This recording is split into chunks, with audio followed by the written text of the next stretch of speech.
Hey everyone, what's up? C2 Outdoors here, and today we're going to be doing summer pond fishing.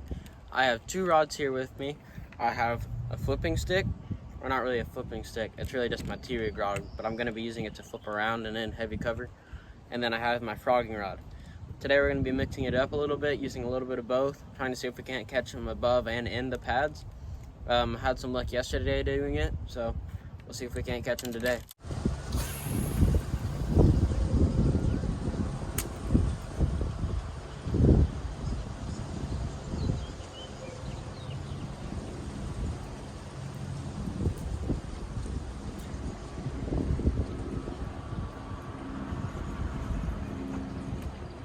So really what I'm trying to do with this frog is I noticed the pattern yesterday where they're really hitting it in open water, or those spots where the grass kind of like breaks apart. I find these little pockets of places where there's no grass at all, and a lot of times they'll push it right there, because while they try to go through all these thick pads, where they see bait that goes right up in the little hole, they can hit it straight up instead of going through the pads.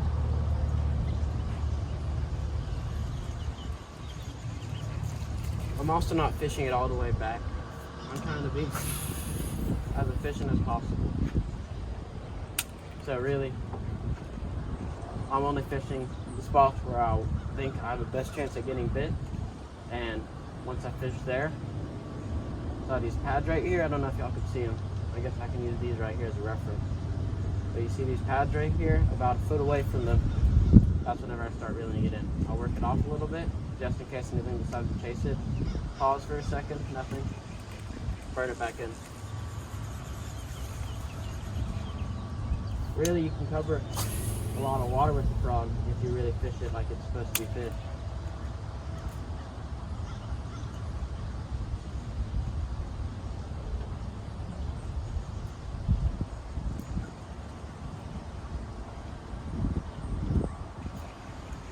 Yeah, anyway, so there's this point right here that comes in, and it kind of creates a channel between two sections of my pond. And really I'm just trying to hit up that channel as best as I can, because bass will stalk up there knowing that fish have to pass through it if they want to get from one spot to the other. And it's really just an easy ambush point for them. So pretty much anything that wants to go from this side to that side, or that side to this side, I'm really just going to try to hit all around here.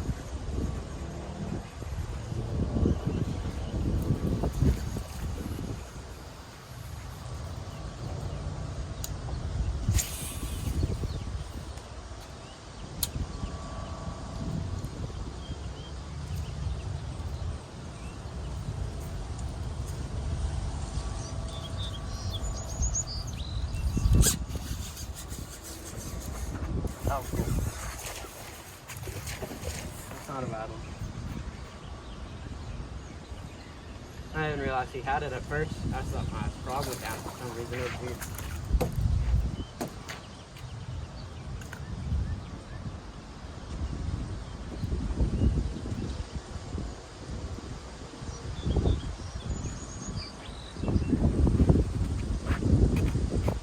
That's right on the top of the mouth. That's where you want to get your frogs. He tore it up too. There we go. Yep, not a bad one. I'd say about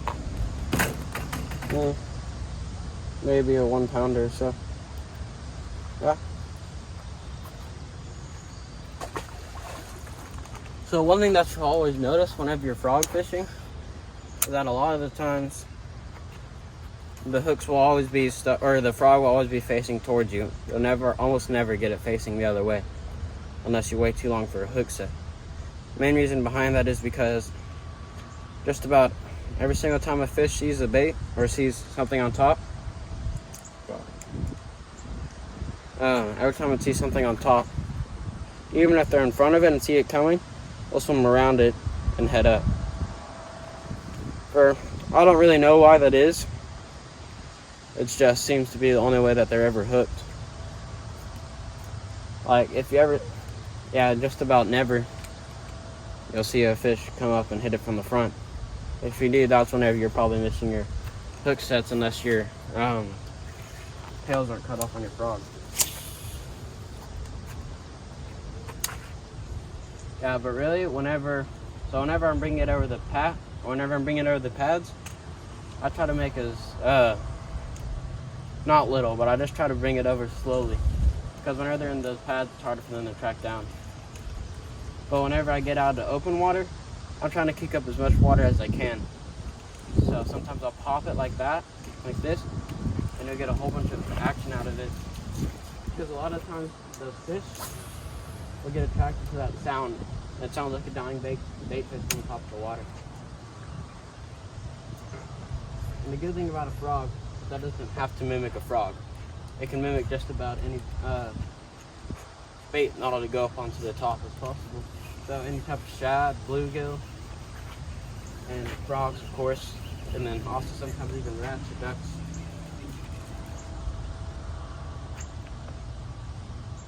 But this is one of my favorite summertime fishing baits, just because it stays weedless. And here in Texas, the amount of weeds that we get in about any body of water are crazy, unless it's a highland reservoir.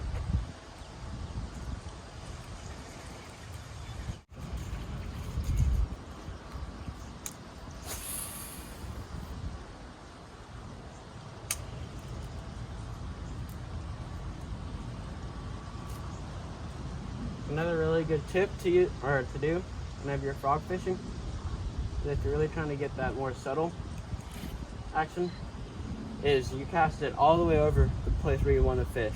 So sometimes you'll have to hit the bank and you'll just have to hop it into the water. A lot of the times you can get a reaction strike from that, especially if you just let it sit like in an open pocket like I was talking about earlier. That's usually whenever you have some of your best chances. So if you see a spot that you like, you can usually just cast right over it, let it hit the bank, bring it in, and then I usually like to just try to skip it in or pull it in, because if you've ever seen a frog hop into the water, they usually hop a few steps and then they actually just go under. And it also creates like the most rush as possible. So all in all, it's just a good tactic to do. I'll try fishing outside of this again.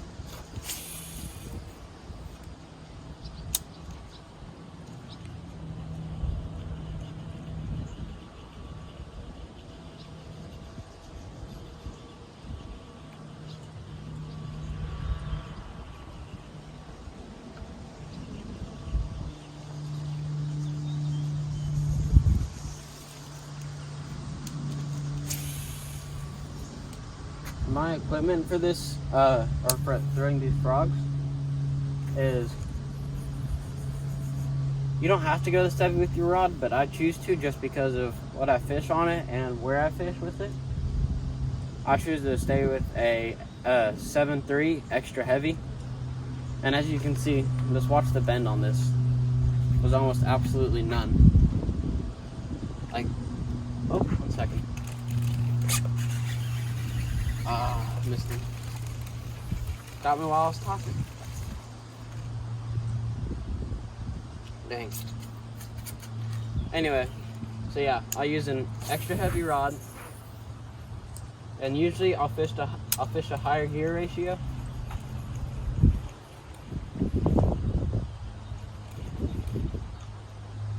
Yeah, so usually I'll fish a higher gear ratio. But with the reel that I just have now, I'm just deciding to use this. Usually you want something in the 8s or high 7s possibly. I don't want to go crazy with the 9. I still need to be able to eat it. But anyway, yeah, that's what I use for my setup. 65-pound braid is where I like to go. Just to add a little bit of assurance. 20-pound won't be able to horse him out. Just about anything between is a little harder to use whenever you're frogging.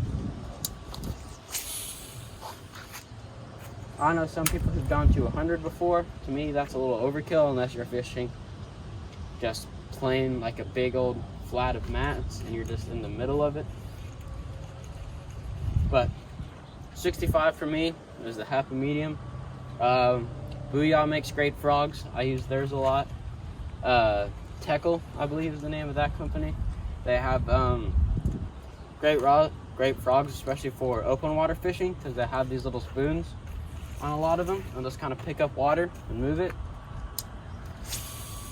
Caught several fish off of those, some good ones. Guggen baits make good frogs. I mean, it also depends on your preference and where you can get your frogs at. Most of mine, I usually just go to Walmart or Academy, just someplace close.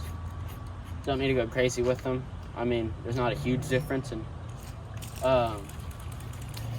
type of frogs you use. Personally, I like bigger frogs unless I'm just getting absolutely nothing on that and I still see them blowing up. Then I'll switch to a smaller frog and usually just a little bit of a lighter rod, something in the range of a medium heavy, just so I can cast that lure a little better.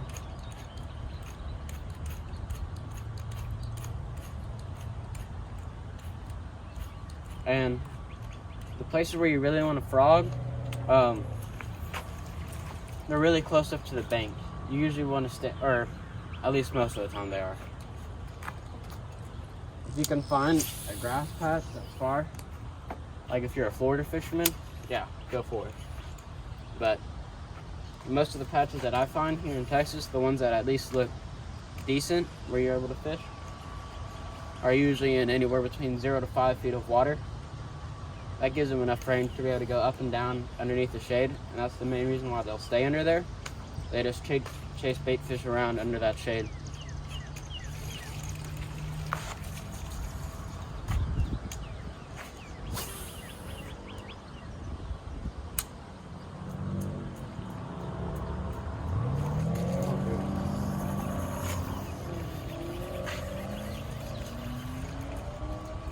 And the good thing about these frogs is that you don't have to be gentle with the hook set at all. If you have the right gear, you should be able to just load into them as hard as you want.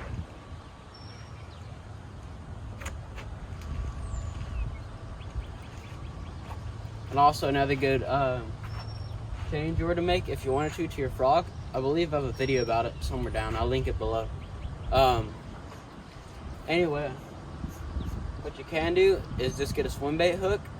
You take off the little screw lock deal, and basically you just have the weight in the hook, and then you just slide that eye of the hook through the mouth of the frog. And now you have one hook. Your frog's still weighted and everything, but it's only one hook, and it increases your hookup ratio a little bit.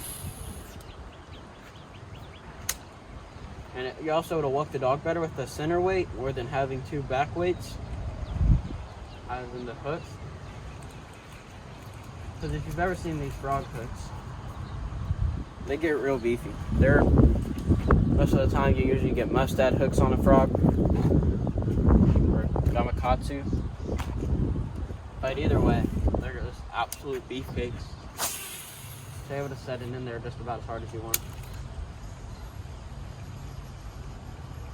And really, whenever you're frogging, I tend to try to look for the irregularities in the grass. So if there's one part that goes further back than the rest, or if there's a tree in one part, or a branch sticking up out of it, or there's a patch of really thick grass, that's where some of your best fish will be. Sure, there might be fish all along this big flat of matted vegetation, but your best fish are going to be on the ones maybe on some timber sticking out of it or something like that, because that really provides the best shade and the best ambush points for these bass. And it's kind of just how they work. The big ones basically get to choose wherever they want to go.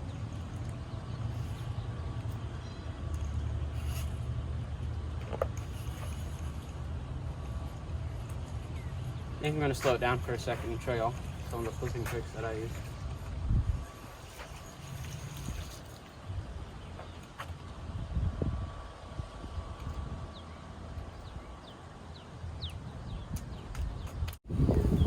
Whenever you're flipping, you want a nice reel, and you want some big handles on that reel. Just like you would if you were deep cranking. You want something that you can always have some good,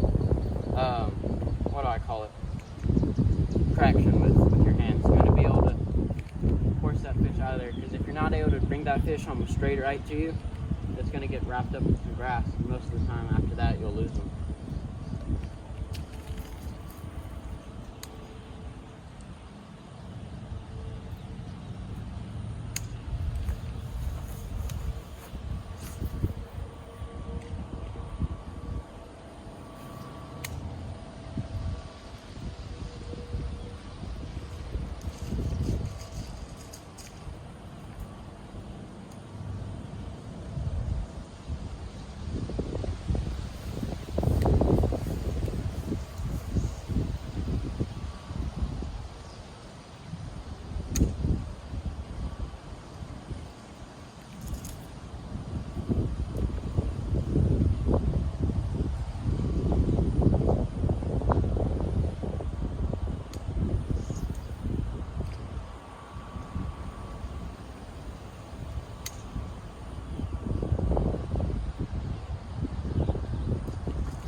One thing I do recommend whenever you're flipping is that really this is almost common knowledge.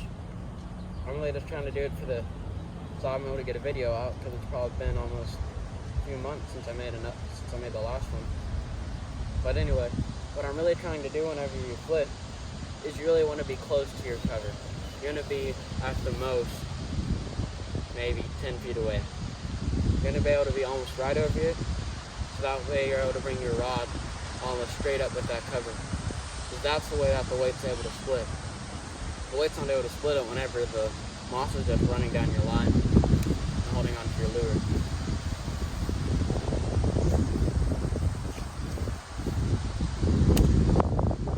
It makes flipping really hard. Especially if you're in a pond, I don't recommend flipping. You can throw a Texas rig or round cover.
For y'all through the whole flipping and frogging deal.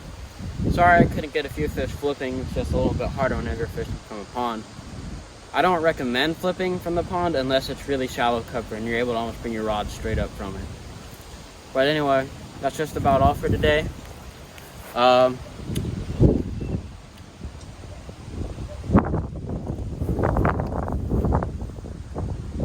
Alright, so that last fishing segment concludes today's video. Sorry I couldn't get any fish flipping. It's just a little bit harder with the conditions. No, I'm kidding.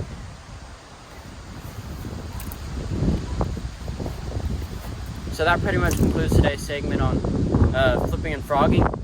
And really it's just harder to do from a pond. I don't recommend it. If you can do it, great, but It's just never really worked well for me trying to fish from the bank and actually casting out into it, because then I have to bring it all the way back. I mean, I might catch 1 or 2 fish from it, but it's just harder because you're not able to bring your lure almost straight to that cover, and it drives me crazy every cast having to take off all the moss. So anyway, that pretty much concludes today's video, and see you later on T2 Fish.